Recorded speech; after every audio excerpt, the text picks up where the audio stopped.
Selamat pagi Bapak Ibu. Siapa yang ngantuk? Saya. Dari malam nih Bapak Ibu suasananya hujan gitu. Nah tapi alhamdulillah pagi ini sudah mulai ada matahari. Bapak Ibu pagi ini kita tidak ada senam nih karena memang satu cuaca, dua kondisi bulan puasa nih. Ada yang puasa? Oh, alhamdulillah. Sahur jam berapa Pak Bu? Jam 3. Ada yang jam 2? Aku jam 2 setengah 4 bisa. Ya. Karena itu fakta pagi hari ini kita planisnya kita undurkan nih mengikuti dengan sahurnya Bapak Ibu. Karena minimal puasa gula darah itu kan 8 jam. Jadi nanti dicek darahnya juga mengikuti 8 jam dari terakhir Bapak Ibu dahar. Kalau misalnya diminta pagi seperti biasa, nanti Bapak Ibu sahurnya jam 1, jam 12 kan betul mungkin gitu. Lebih baik dimundurkan sekalian gitu. Jadi ngantuknya yang biasa ngantuk-ngantuk dipindah ke puskesmas ngantuk-ngantuk. Saya juga ngantuk kok. Enggak apa-apa gitu. Jadi pagi hari ini Bapak Ibu seperti biasa kita akan belajar kembali. Kalau pagi ini temanya adalah pemenuhan gizi seimbang dan cairan sesuai kebutuhan lansia. Jadi lansia ini termasuknya ada yang sakit diabetes maupun tidak, itu dibahas di sini. Bapak Ibu pagi ini mungkin temanya gizi lagi, makanan lagi, karena memang dari BPJS itu menghendaki penyuluhan atau belajar bareng itu yang sekitar dengan kondisi Bapak Ibu, terutama diabetes pada pagi ini. Dan saya ucapkan selamat juga kepada tim Prolanisnya, Puskesmas Girimarto, Mbak Diana, Mbak Tari, Mbak Bu Isri, Pak Dr. Daru, karena menyeraih penghargaan apa Pak Isri? Penyelenggara Prolanis terbaik se-Wonogiri tahun 2025. Pencapaian ini tentu saja tidak lepas dari peran serta Bapak Ibu untuk berpartisipasi secara aktif di kegiatan Prolanis. Jadi kalau misalnya Bapak Ibu, kenapa saya menempatkan tema gizi pada hari ini? Karena sebagai pengontrol Bapak Ibu. Bapak Ibu kan ini puasa. Habis puasa 30 hari ada apa Bapak Ibu? Lebaran, Lebaran makan-makanannya banyak sekali toh, Bapak Ibu pasti masak-masak, banyak cemilan untuk disuguhkan maupun untuk keluarga sendiri. Nah, yang kita bahas pada pagi ini adalah kebutuhan energi dan zat gizi seimbang, bentuk dan tekstur makanan, diet bagi lansia sesuai kondisi kesehatan, keamanan pangan, tanda-tanda awal gizi kurang dan cara pemberian makan. Nah, jadi Bapak Ibu tidak bosan-bosannya saya mengingatkan Bapak Ibu terutama yang berusia di atas 50 tahun, Kenapa? Karena makannya harus seimbang. Misalnya Bapak lansia atau Bapak Ibu yang usianya di atas 50 tahun, kalau ditanya sama saya, Bapak Ibu daharin apa kalau di rumah? Ya biasa Bu Dokter, nasi, sayur, tahu tempe, boten daging-dagingan, boten amis-amisan. Apa ada di sini Bapak Ibu yang tidak makan daging-dagingan juga? Coba saya tanya, Bu, siapa yang puasa tadi? Ibu ya, yang gampang yang cepet dulu. Ibu puasanya tadi sahurnya aku merokok. Saya dulu ayam Jangan habis ditanyain, dahannya nggak ada, daging-dagingannya ada ya Bapak Ibu Jadi minimal telur Bapak Ibu kalau misalnya dahar paling boten ada telurnya ada ikannya boleh. Ingat tuh Bapak Ibu, walaupun Bapak Ibu punya sakit apapun, justru kalau misalnya sakit gizinya itu harus tercukupi, jangan sampai gizinya malah kurang gizi. Contohnya makanan pokok, gizinya adalah sumber utama energi dan karbohidrat. Contohnya nasi putih, nasi merah, kentang, mie, bihun, gandum, ubi, singkong. Bapak Ibu walaupun sakit diabetes tetap boleh makan makanan ini. Karbohidrat tetap harus masuk, walaupun mungkin jumlahnya dibatasi, tapi tetap harus ada karbohidratnya. Dan pilih salah satu, Bapak Ibu, jangan sering-sering nasi lauknya mie, nasi lauknya bihun. Habis masak nasi ngemilnya ubi. Jangan Bapak Ibu pilih salah satu. Boleh kalau misalnya bosen pulau dengan nasi putih dan saus kentang mawon, nggak apa-apa, boleh. Dan anak-anak juga sama nih Bapak Ibu.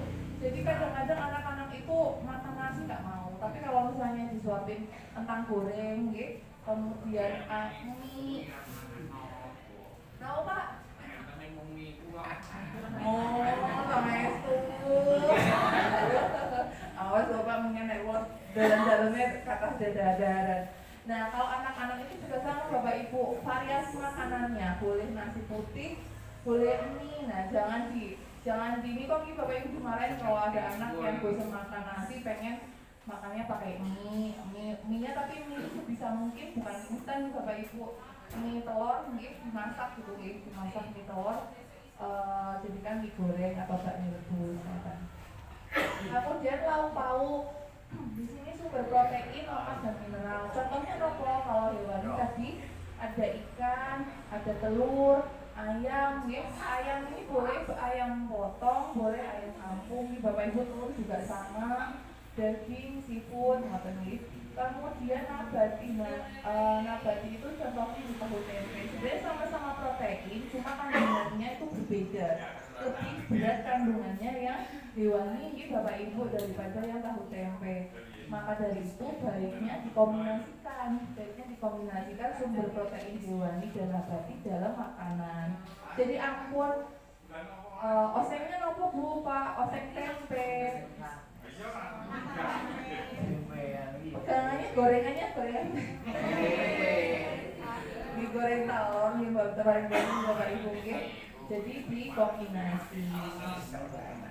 Nah, kalau sayuran itu sumber vitamin, mineral, dan serat.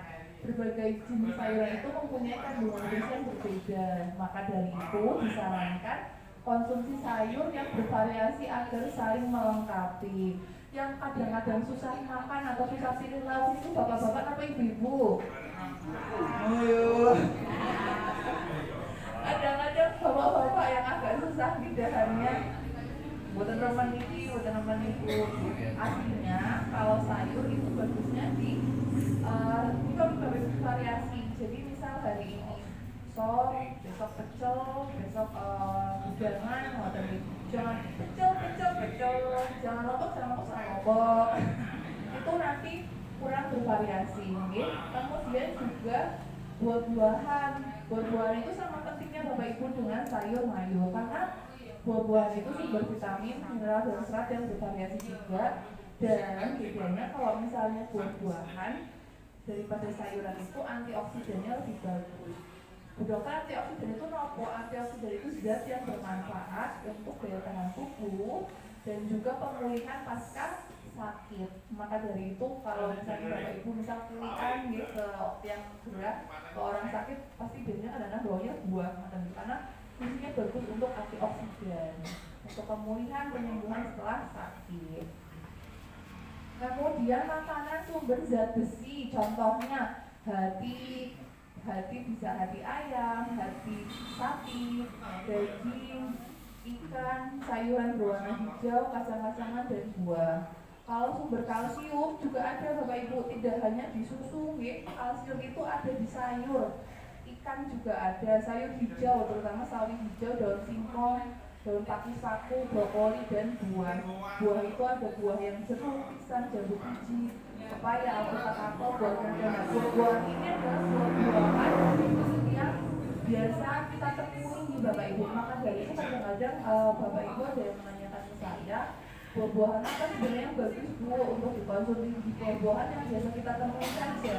Kalau misalnya buah-buahan yang kurang bagus untuk sering-sering dikonsumsi, contohnya adalah buah-buahan musiman, contohnya seperti durian, mangga, kelengkeng. Nah itu buah-buah musiman, kadar gulanya itu biasanya tinggi Bapak Ibu.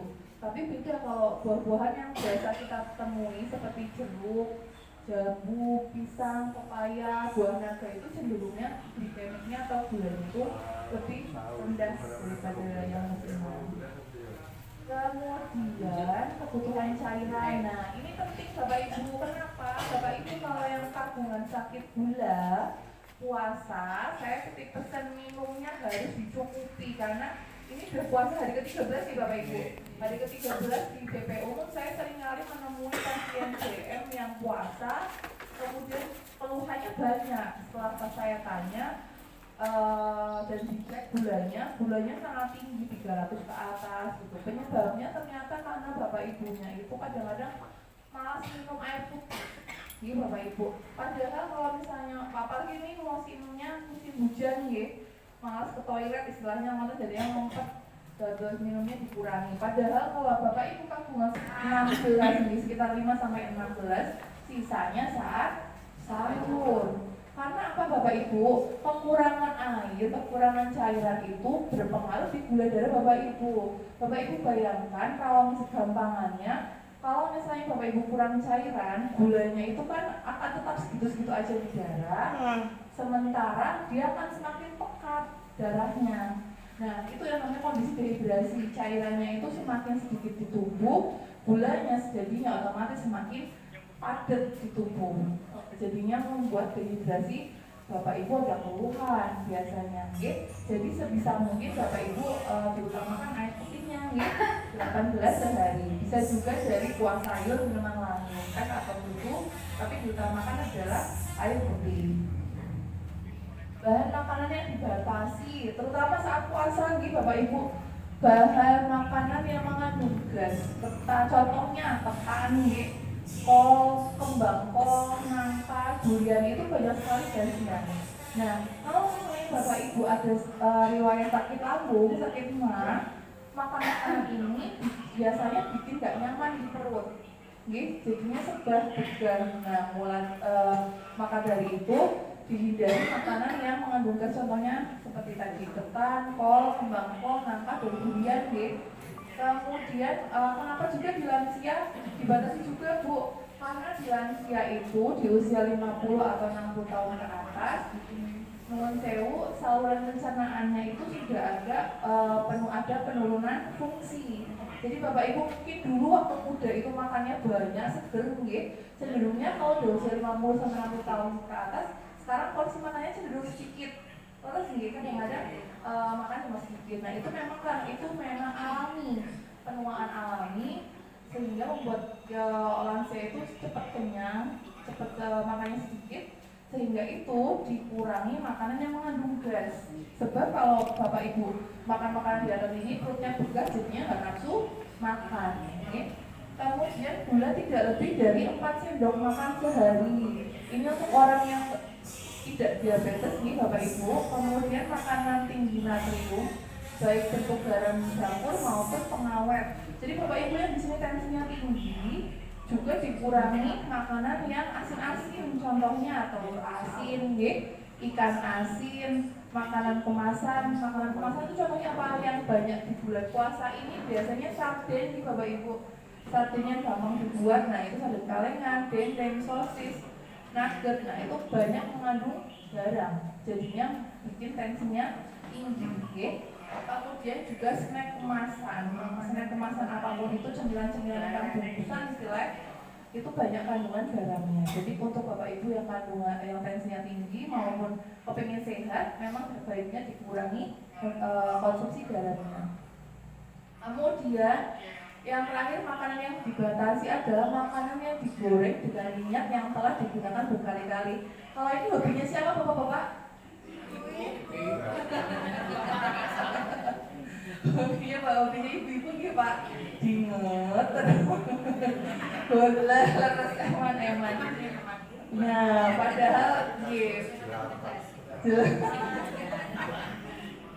jadi dinget terus Pak Bu sampai habis istilahnya, apalagi gorengan sampai alatos luar tutup ada di meja makan. Jadi sebaiknya untuk menghindari makanan yang dipanasi seperti itu, biasakan porsi makanannya adalah cukup. Jadi tidak perlu untuk dibuat makanan yang secukupnya habis. Gitu Bapak Ibu. Nah kemudian gizi seimbang, ini adalah isi piringku. Contohnya makanan pokok atau tadi karbohidrat, sepertiga isi piring yang warna ungu Bapak Ibu. Nah, nasinya bisa segitu, entah bisa segitu. Kemudian lauk pauknya bisa di 1/6 piring yang warna kuning, ya Bapak Ibu.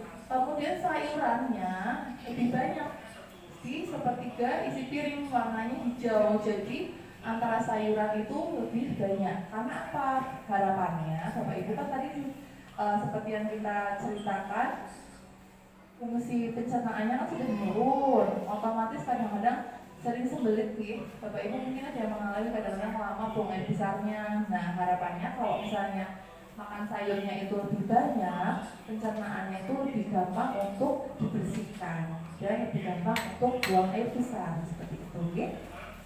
Kemudian bentuk dan tekstur makanan.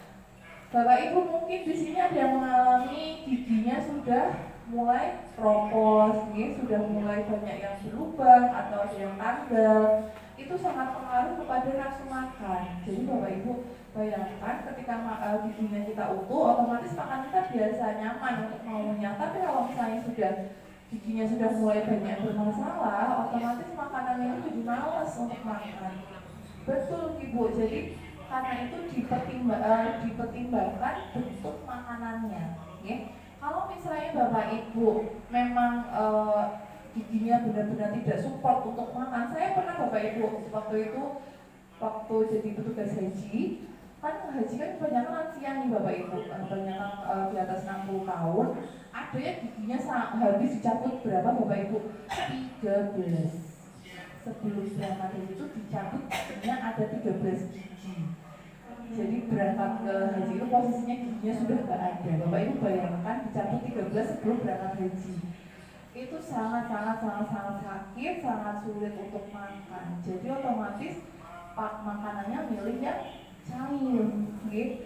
Yang nyaman itu semacam energen, susu tinggi kalori. Nah itu sangat membantu untuk Bapak Ibu yang giginya sudah mulai banyak yang bermasalah. Jadi makanan cair itu ada dua solusi bagi Bapak Ibu yang susah untuk makan, gitu. Jadi jangan sampai Bapak Ibu berpikiran giginya sudah gak ada, sudah hilang semua, susah untuk makan, tidak nafsu makan. Padahal bisa diberikan makanan cair nih Bapak Ibu, dipertimbangkan. Kemudian produknya itu bisa ada di apotek atau di supermarket. Kemudian juga kalau misalnya bisa masih minum langsung, bisa langsung diminum. Tapi kalau misalnya biasanya untuk pasien-pasien stroke seperti itu sudah susah untuk dari minum, dimasukkan dari selang. Nah, kemudian bisa juga dijadikan sebagai makanan utama atau makanan tambahan untuk lansia. Itu juga bagus nih, makanan cair, susu contohnya. Kemudian ini makanannya di blender juga bisa untuk lansia. Kemudian makanannya dihaluskan. Jadi Bapak Ibu kalau misalnya keluarganya atau suami atau istrinya sakit, ini sudah lansia, coba dibantu dengan masakan yang lunak. Contohnya apa Pak, Bu? Nasinya itu ditambah airnya. Nah, jadinya kan nasinya cenderungnya lembek gitu Pak, jadi kayak nasi tim motor. Kemudian pilih sayur atau lauk yang berkuah di Bapak Ibu. Karena apa? Karena ketika makanan itu banyak airnya, banyak cairannya, di mulut itu gampang untuk lebih mudah untuk mengunyah, lebih halus, kemudian gampang untuk ditelan. Jadi makanan yang dihaluskan untuk lansia itu iya betul, jadi lebih gampang untuk dikonsumsi. Kemudian cenderungnya dicincang atau sayurannya dipotong kecil-kecil maupun buah yang bisa dijus. Nah, kemudian ini juga ada, kalau misalnya masih bisa makan biasa, dianjurkan memang makan biasa. Nah, diet bagi lansia sesuai kondisi kesehatan. Kalau misalnya yang susah buang air besar, kegemukan, ada riwayat sakit jantung, itu dianjurkan banyak serat Bapak Ibu. Karena apa? Untuk mempermudah buang air besar. Dan kenapa Bapak Ibu yang sakit jantung itu harus banyak serat? Mungkin terdengar tidak masuk akal Bapak Ibu atau tidak terdengar agak masa sih Bu Dokter, tapi banyak Pak Bu kasus yang orang dengan sakit jantung, dengan gangguan jantung, sembelit itu bikin serangan jantung berulang. Contohnya di rumah sakit Bapak Ibu, saya sering pas di rumah sakit itu sering beberapa kali 3 atau 5 kali menemukan Bapak Ibu orang punya sakit jantung, periksa ke IGD yang tadi, periksa ke IGD rumah sakit, sesek istilahnya, sesek atau nyeri dada, dia buang air besar Bapak Ibu, dia buang air besar di IGD, agak ngeden, kenapa Bapak Ibu? Bablas. Jadi memang tekanan itu sepengaruh itu bagi orang yang punya sakit jantung. Maka dari itu orang yang punya sakit jantung disarankan banyak mengkonsumsi serat buah-buahan atau sayur. Tujuannya biar itu buang air besarnya itu kesannya belum lancar gitu, nggak usah ngeden. Kalau ngeden itu resiko bagi orang sakit jantung itu bahaya, bisa serangan jantung berulang. Kemudian jumlah serat yang dianjurkan contohnya adalah 3 porsi buah dalam waktu 1 hari. Kira-kira kalau 3 porsi buah itu gampang atau susah Bapak Ibu? Oh, itu susah Pak ya Bapak? Nah, yang bilang susah berarti Bapak kita dikupas. Maunya dalam bentuk sudah dikupas 3 lot. Jadi setiap 3 kali itu artinya bisa dibagi pagi, siang, sore, malam setelah sebelum Bapak Ibu dahar. Jadi Bapak Ibu dahar itu bagusnya memang buah dulu baru nasi. Seratnya tadi sayuran berdaun, beras merah, sereal, dan buah-buahan. Apa Pak? HNL. Wah, kalau misalnya tadi boleh Bu, yang tidak manis nih, atau kalau buat orang dengan gula paling bagus ya memang yang manisnya sedikit, betul saya minum susunya kok sebenarnya nggak wajib ya Bu, kalau misalnya masih bisa makan seperti biasa. Tapi kalau Ibu mau mengkonsumsi susu yang aman, pilih yang kandungan gulanya rendah Bu. Nggak sebut merek yang jualan, tapi Bapak Ibu bisa ke Indomaret, itu Ibu ke. Kalau rasa-rasa itu biasanya lebih banyak yang rasanya lebih banyak gula, yang rasanya lebih kuat. Biasanya susu coklat itu kadar gulanya itu lebih tinggi daripada susu yang tidak ada rasanya, gitu. Kemudian apa lagi tadi?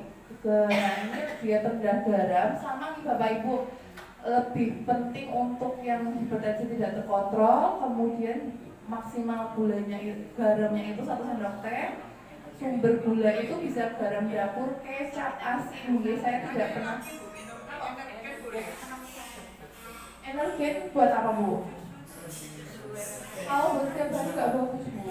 Sesuatu yang makanan ultra proses atau yang diprosesnya banyak, kemasan itu memang tidak bagus diminum sering-sering. Jadi memang kadang kalau misalnya kepepet lagi nggak selera makan boleh, tapi kalau misalnya setiap hari kurang sehat. Lebih sehat makan makanan yang kita masak sendiri gitu. Kemudian diet rendah garam itu juga bisa dikombinasikan dengan diet tinggi serat untuk mencegah hipertensi pada lansia. Jadi Bapak Ibu nggak cuma garam, Bapak Ibu yang natriumnya tinggi, ada kecap asin, keju, dan makanan yang diawetkan. Awetkan itu contohnya sarden, terus kornet. Nah itu garamnya tinggi sekali. Kemudian diet rendah lemak.